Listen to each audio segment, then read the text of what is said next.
Vaste courant d'air dans cet établissement de la chaussée de Charleroi.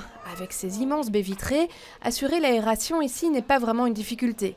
Alors un compteur pour mesurer le niveau de CO2 dans l'air ambiant, l'équipe n'en voit pas clairement l'utilité.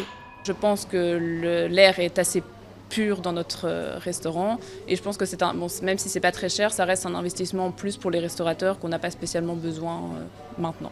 En hiver, aérer sera peut-être moins évident. Il faudra alors sans doute investir dans des systèmes de purification d'air. Après le coût des panneaux en plexiglas, envisager de nouveaux frais est une éventualité qui passe mal. On les a investis 2 semaines avant la réouverture. Finalement, on a fermé pendant 9 mois. Ils nous ont servi à rien. Et là, on vient nous annoncer que finalement, c'était inutile.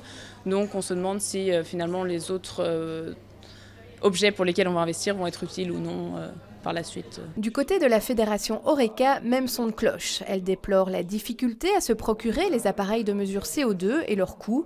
Imposer une certaine qualité de l'air est aussi, selon elle, très difficile, surtout en milieu urbain. Sur le boulevard Anspach, on a testé 2 machines et on est à plus de 470 ppm de moyenne en plein air libre. Donc comment voulez-vous, si maintenant la moyenne va entre 900 et 1200 ppm maximum, si déjà on démarre à 470, on démarre déjà avec un fameux handicap.